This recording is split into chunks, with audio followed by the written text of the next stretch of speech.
Right, let's just recap again. If we play the game, I should be able to flap the wings of the dragon by pressing the jump button. And all is well. So hopefully you got to that stage of the game. All is okay. If not, you may need to rewind the video and have a look. We're going to move on now to the next event.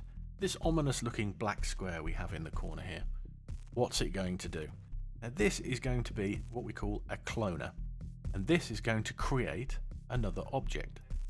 Right, we want to be able to throw ice spears at our dragon as it flies up and down the screen here. So we need this box to clone these ice spears. Now if you're going to make more than one of an object, we're going to clone it because really we don't want to populate the game with lots of odd random objects like ice staffs all over the place. We're going to get that to be done automatically by what we call cloning, which is just duplicating an object. But it means we can handle them in like a family way. This thing on its own is a child object, if you like. If we make it a class, then it becomes part of a family. So the first thing we need to do to achieve this is we've got to make this a class. If you look down the bottom left hand side, you'll see a little bucket that says class. If I click on that, we can create a new class, and we're going to call that ice staff and go save class. Okay, now when we create duplicates of this object, we can handle the whole family or a particular instance very efficiently because it now gives us that facility.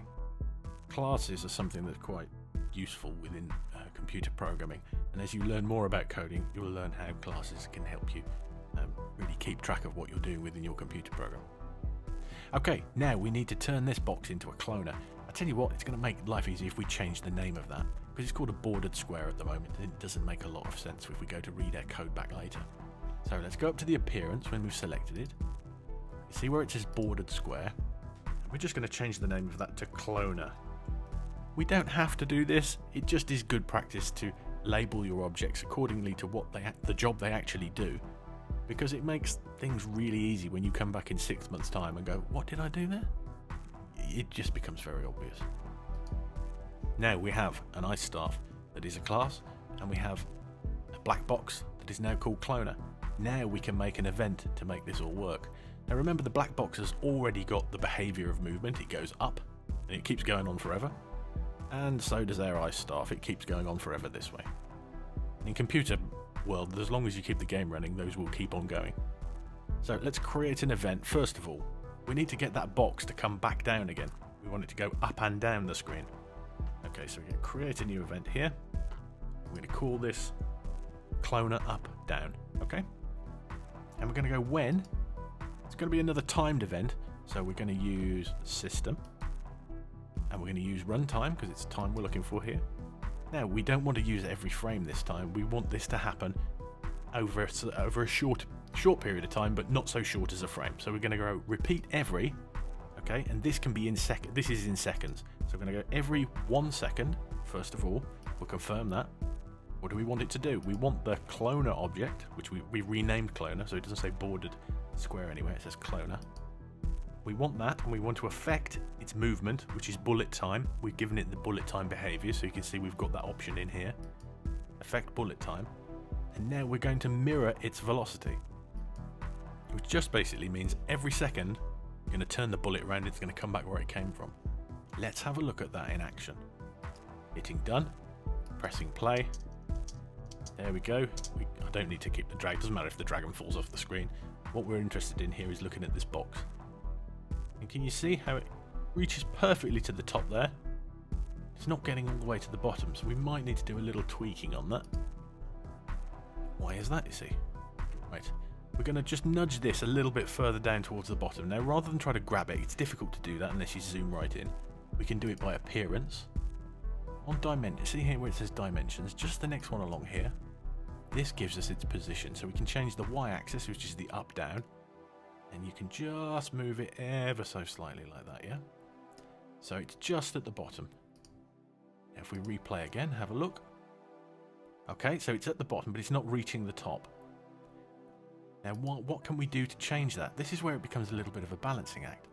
we need to give it a little more speed. So over the course of that second, it reaches the top. Okay? So if we go to behavior, we nudge the speed up. Let's put it up to 8. As close to 8 meters per second as possible as you can. Run it again. There we go. See, it's just going off the screen, but that's not too bad. That's okay. We'll run with that. Fabulous. Our cloner is moving like we want it to. Now, we need to get it to actually clone the ice staff, so it starts throwing those from here across the screen. We're going to go back to our traffic lights up here. If we want to make a bit of room of what we've written, you see these little arrows, we can collapse these things down. Go to the next event. Okay.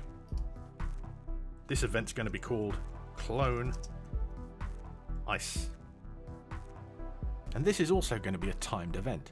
We want it to throw the ice staff after a certain period of time. So we're going to choose System, Runtime once again, and repeat every. And we're going to do it over a fraction of a second, really. It's going to be 0.58. Confirm. Okay, so it's just over half a second. You've got to be careful to do something that's kind of odd to make it look random. You're going to have to play with the time sometimes, otherwise things can get into a regular pattern.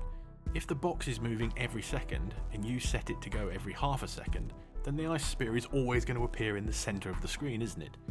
So you need to tweak those times to make something look random.